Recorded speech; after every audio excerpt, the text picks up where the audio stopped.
working a while now on a chessable course on the Benoni. And this is a sampling for, say, one of the rare sidelines. There's a lot of very rare transpositions, and I feel that generally when you can just develop naturally, you don't have to worry too much about the theory. So we're going to focus more on technique in this game, because my opponent played very solidly with white. So how do you outplay someone when they choose a very solid system? In this knight f3 b3 combination, it leaves you flexible. You could easily go to a double fianchetto. You could go with a d4 e3, like Kali system with b3 stuff, or colors reverse queen's Indian if you like. So let's see. Get the standard set up. And now, unlike, say, the king's Indian with d6, you can play d6 and e5 here as a note with this idea because of the pin. But I opted for the Benoni solution with c5. And my opponent, to my joy, decides to take here. And in my Benoni course, I very often show that there's multiple ways to handle this situation. We can go queen a5 check and queen takes c5 in a Catalan or Grunfeld type way, or we can go knight a6. And I prefer knight a6 here for flexibility. We get the center and we take it immediately, and that's why I wanted the queen backing up the pawn. So knight bd2. Now we need to finish development. Where's the c8 bishop going? Well, very likely putting it on f5 isn't going to do anything. Putting it on g4, I don't want to take that knight in an open position. I'm going to go b6 and challenge this bishop. And by the way, e3 is definitely a move I want to see because it can come into play later. That diagonal being open, you're being mindful of being able to play bishop a6 at some point. But right now, doesn't do too much. Say if c3 was played, now I would consider it because you run into these types of tactical problems. So knight e5 was played, good move, starting to set up c4, which will fight over the center. If white accomplishes this, should be back to equality, but black's in the driver's seat currently. In order to maintain my advantage here, the best move, let's see if you could find it first. If you're a pause your video type of person, improve on my play here. What would be better? Okay, gave you enough time. I played the very solid e6. Queen c8 is the best move, with the follow-up idea of rook d8 to x-ray the opponent's queen if c4 is played. It also gives us flexibility that after c4 and some takes, if they decide to take, it improves the position of the queen on this long diagonal, and it's got great flexibility for our rooks to develop very naturally in the position.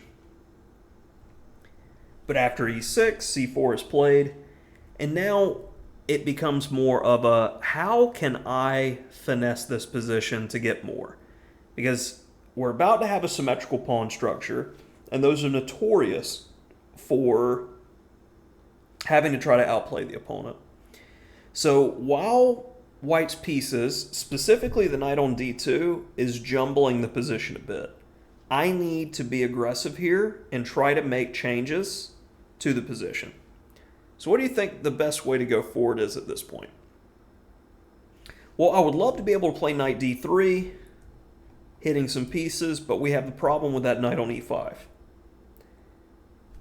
I play knight fd7 because potentially that could be two different things I'm looking at tactically, but with knight d to f3, I don't get much there. But now when I take, they can't take back with that d2 knight, so we'll see how it goes. Takes back with this knight. All right, well, at least I got a little something because you did have this nice knight on e5, which was aggressively placed. Now that knight's on b2 and is going to need to waste time to redeploy. So I've got a moment here, and best by engine standards is queen f6 to go ahead and get the queen out of the way, tempo the knight, and get the other rook and be completely developed, and we just have this teeny tiny edge. Well, I go knight f6 with the idea that my opponent has traded pieces so far, and my opponent's roughly 2,300 in this game. Occasionally lower rated players, they are more apt to trade. So I'm hoping for queen takes, where I can just simply develop my rook, and now black's firmly in the driver's seat, where at some point I'm going to be able to get to the second rank with a rook. Queen e2 is played. Now, what move did I tell you to look out for earlier? Bishop a6. This forces knight c4. Now, from this position, how can you try to make a change to the pawn structure? If you take immediately with the knight, they can take back with the queen or rook. So we need to try to manipulate the situation a bit to get what we want. I played queen d3. If takes, we take with the knight, which bothers the rook. And then I would be able to take, and no matter what, I'm going to have an isolated pawn to play against. And that's going to be a target for the rest of the game. My opponent played rook fe1. This changes little with the plan. Takes, takes. And now the rest of the game is a matter of technique with playing against this pawn. So let's see how the knights work really well together and how this bishop... Oh, lost my mouse. This bishop in the semi-open position is doing very little to nothing because it doesn't have any targets. So first I go knight b4. Don't want you to get rid of him. We'll dance around a bit. Oh, we want to trade?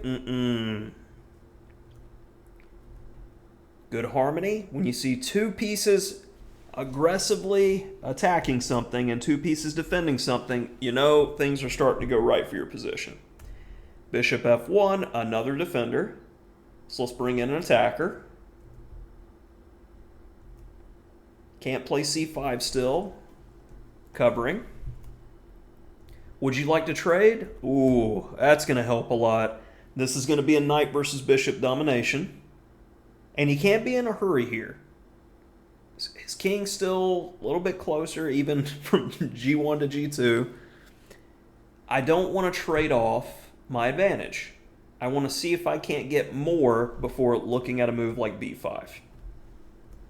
So f4. All right, before I can play b5, you're kicking my knight away. So let's find a route. No hurry.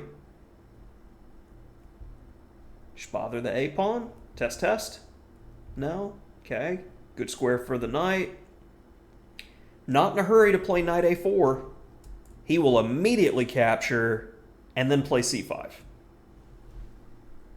So h5.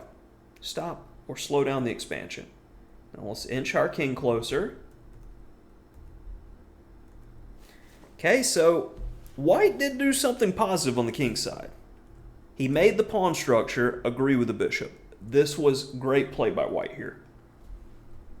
But now, I need to fully coordinate against this pawn. I need the rook here and the knight here. So let's switcheroo. Well, I'll find another way to attack the pawn then. And at this point, after the old switcheroo, b5. And since our king is closer to the action, now life gets much easier as we're able to bully our opponent because he's in a cramped position. Check. And not c2 immediately, but e5. I want to make that pawn easier to get to one way or another. Now c2, if you want to trade, you're still going to have to deal with the outside passer, and while the king's dealing with that, my king comes up and collects without any issue. No checks, and that's easy to understand why the game is over here, as you can't stop all of the pawns. And I did like the technique in this game that once we got just a little bit of something to work with and the pawn was isolated, the rest of it revolved around good knight versus bad bishop, or the knight pair dominating the non-pair of minor pieces.